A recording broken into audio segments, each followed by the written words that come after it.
Hi, Rabbi, and all you viewers out there. Rabbi, you received, as part of a mass mailing, a message in the last couple of days that's got you a little worked up. Could you share that with us? Certainly. Uh, the rabbi of the congregation in the mass mailing said that there is no starvation in Gaza.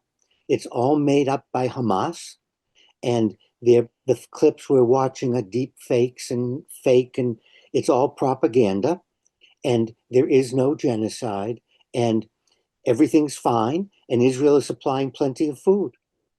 And I've seen this from some of my other colleagues as well.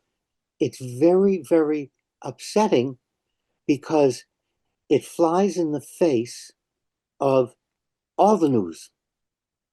And I don't believe that Hamas controls CNN, controls all the media that's going on. And within Israel itself, an organization called B'Tselem, which is for peace, and Physicians for Human Rights of Israel added to this debate that, about is it genocide, is it not genocide? And the Palestinians, as we've seen, and their supporters and civil rights claim that it is genocide. Now, we want to keep in mind that Israel was founded in the wake of the Holocaust, and everyone's really careful about using the term genocide because, Joe, there's a deep sensitivity because of strong memories of Nazi genocide of European Jews. And even now, I get hate mail, I get letters to kill me, to kill Jews, to the world would be better if there were no Jews on the planet. So you have to be sensitive to that. However, the civil rights, the rights groups that I mentioned, B'Tselem and Physicians for Human Rights, have said that what's going on in the Gaza is genocide. Now, granted that these two groups aren't prominent, but they're respected internationally and they're prominent internationally. But in Israel, they're called fringe groups because it doesn't go along with the Netanyahu's and the ultra Orthodox's belief. So they've been trying to sideline this group. But the fact that two prominent, respected international organizations have said it's not a deep fake. And to add to this, Israeli award winning author David Grossman called his country's campaign genocide. He came out and said it. And again, it was with great reluctance that he used the term because of the Holocaust, because of how genocide is thought of, in Israel. So, given that, it's mind-boggling that my colleagues would actually send out something that just kind of inflames the problem. And therein, Joe, is my point. You know, on TikTok, I have people say to me, "Oh, I'm not going to listen to you. You're a rabbi. You obviously support Israel," without ever hearing from me. I get emails the same way. And so, what these my colleagues are sending out just poisons the well. The only solution is going to be to acknowledge there is a problem. Let's not use the word genocide. It seems to inflame people. Okay, all right, don't use it.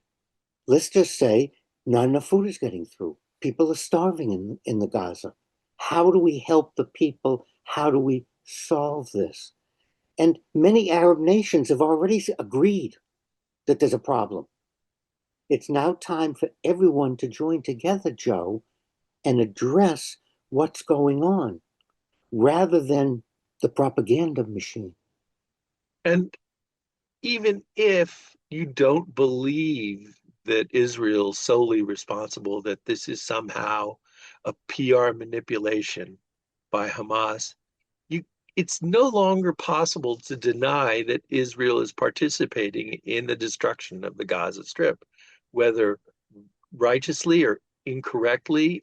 there is damage being done. There are people being killed. There are children who are starving because food is not being allowed in. And the main issue that I keep encountering is nobody wants to listen to anybody or believe them. You're either 100% pro Palestinian, which means you get to shoot at Jewish people, even if they're on the streets of Washington, D.C., coming out of a museum, or you're 100% pro Israel, and you don't have to listen to all the complaints, all the realities of the suffering that's going on, because Israel is never wrong.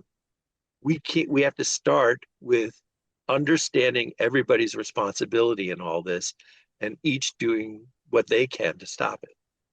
And that was my aggravation when I'm reading stuff coming out by my colleagues that that Israel is being maligned and attacked, and we have to support the country. My answer is no. Israel is a country. The policy is not working.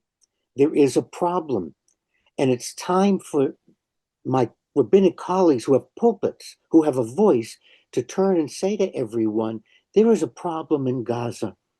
And how are we going to help solve the problem rather than inflaming everyone and this big lie, if you will, that it's all a Hamas conspiracy.